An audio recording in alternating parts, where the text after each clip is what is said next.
horas, 2 minutos, de volta com o seu Bahia no Ar.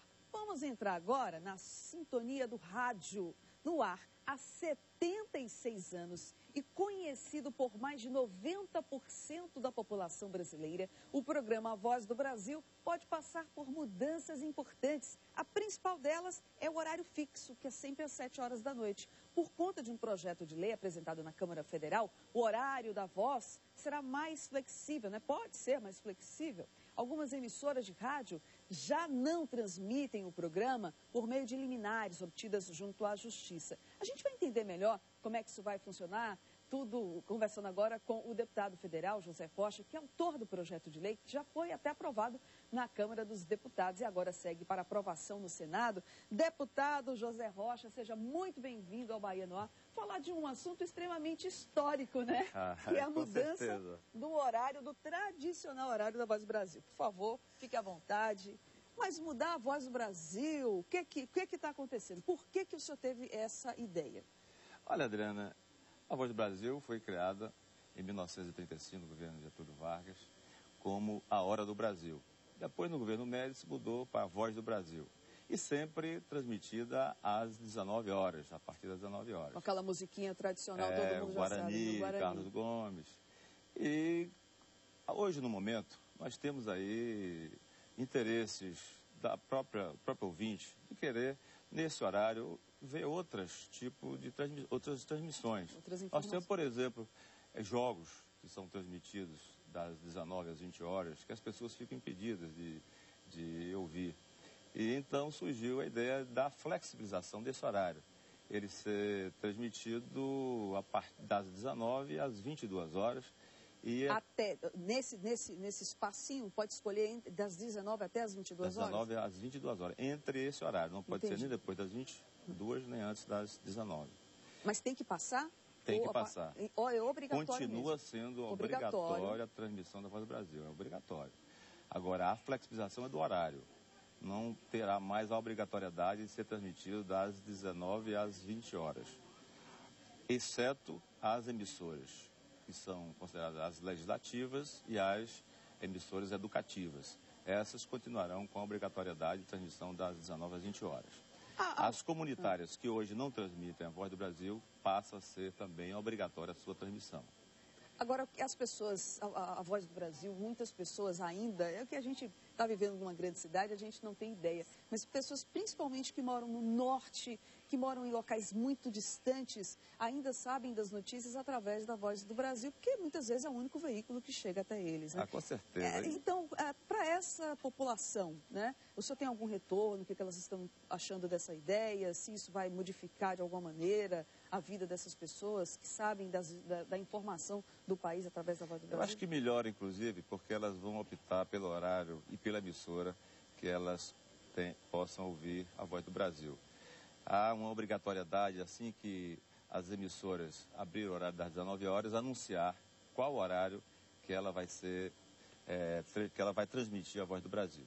Então, as pessoas às 19 horas ficarão sabendo que horário essa emissora transmitirá a Voz do Brasil. Mesmo que modifique, então, mesmo que entre outra programação, terá que ser explicado o horário que a Voz do Brasil... É obrigatório dar o anúncio que horário vai ser transmitido. Agora, desculpa lhe interromper, a nomenclatura horário obrigatório, não é esse o entrave, às vezes, de muitas emissoras que questionam a democracia, nós vivemos um país democrático e horário obrigatório também não é um grande passo, é isso que até motivou essa mudança? É verdade, você obrigando às 19 horas, por exemplo, as rádios legislativas, por exemplo, suspendem os seus trabalhos nas casas legislativas para retransmitir a Voz do Brasil.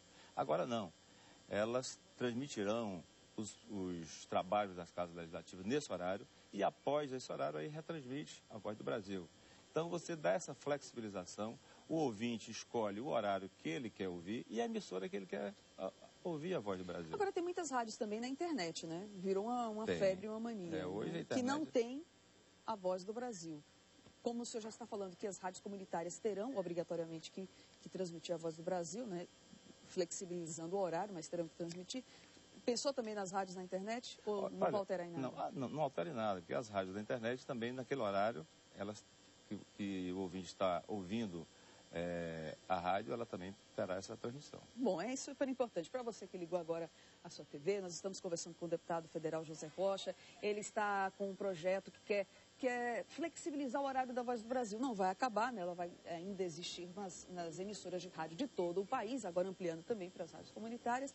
E o que a população, o que os seus eleitores estão achando, o que os donos dos veículos de comunicação também estão achando dessa mudança? Olha, Adriana, houve aí realmente um entendimento muito grande, tanto entre os donos de emissora que sempre tiveram nessa luta para essa flexibilização, como também o ouvinte, a repercussão muito boa para os ouvintes. Todo mundo gostou. Eles têm se manifestado através de e-mails, no sentido de que eles agora terão a oportunidade de ouvir a Voz do Brasil num outro horário, que às vezes eles não podem ouvir naquele horário que hoje é obrigatório, das 19 às 20 horas. Como também a oportunidade para que eles possam ouvir os jogos agora, a Copa do Mundo, que nós vamos ter as Olimpíadas, que muitos desses eventos acontecerão nesse horário, entre as 19 e as 20 horas. Estariam impedidos de ouvir a transmissão desses eventos em função da obrigatoriedade fixa de horário. Bom, o projeto já passou na Câmara, agora vai para o Senado. O senhor acredita que passa tranquilo? Não, já passou na Câmara. Já passou na Câmara, vai já passou no Senado, voltou para a Câmara, porque houve uma alteração no Senado, e agora ele é terminativo na Câmara. Agora finalizou mesmo o processo, vai para a Câmara, vai finalizar o processo. Na Câmara ele é terminativo. Já apresentei o projeto, já foi aprovado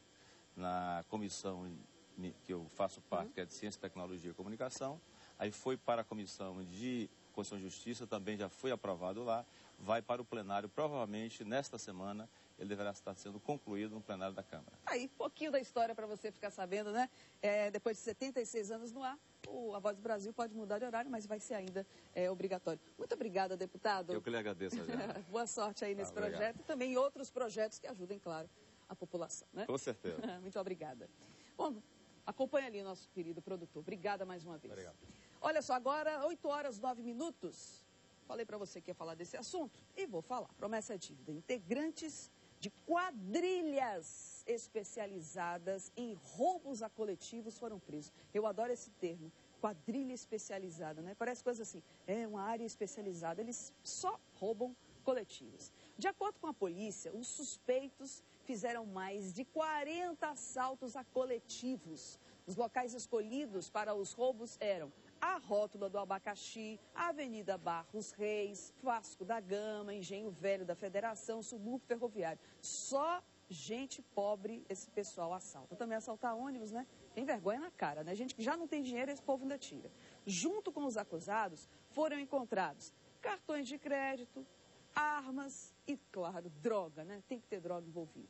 2 adolescentes também foram apreendidos, suspeitos de participarem das ações dos grupos. Segundo informações da polícia, eles cometeram mais de 10 assaltos, né? Esses jovens aí. As quadrilhas, ao todo, foram mais de 40 assaltos. Os menores foram encaminhados para a delegacia do adolescente infrator. Tá aí? Notícia que até acalenta um pouquinho, né? Tomara que diminua e muito, tomara que acabe, pelo amor de Deus, eu não sei o que leva um ladrão roubar uma pessoa que não tem mais, não tem dinheiro nem para sustentar, ainda rouba o pouco que essas pessoas têm. O delegado que acompanhou o caso deu dicas importantes. Atenção, minha amiga, meu amigo, tá aí do outro lado, tá assistindo o seu Baiano Ar. Atenção, o delegado agora que acompanhou esse caso diz como é que a pessoa deve agir em caso de assalto a coletivo. Veja aí. A pessoa deve evitar joias, evitar estar falando ao celular, transportando valores, né?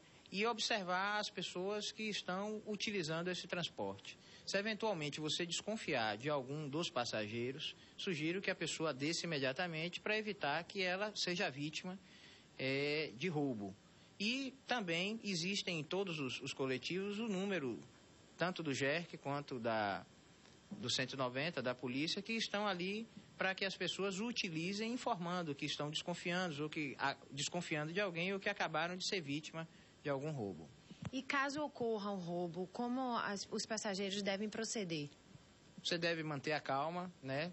Transmitir tranquilidade ao marginal, atender às solicitações dele, jamais reagir, que você corre o sério risco de ser alvejado. Normalmente eles estão ali utilizando armas de fogo ou facas. Eventualmente você acredita que sejam 2, mas a gente tem histórico de que um terceiro ou um quarto elemento surgiram, que normalmente a vítima não identificou, e aí ela imaginava que estava sob o controle da situação e acabou sendo surpreendida e vitimada porque reagiu e não sabia da existência de outros elementos.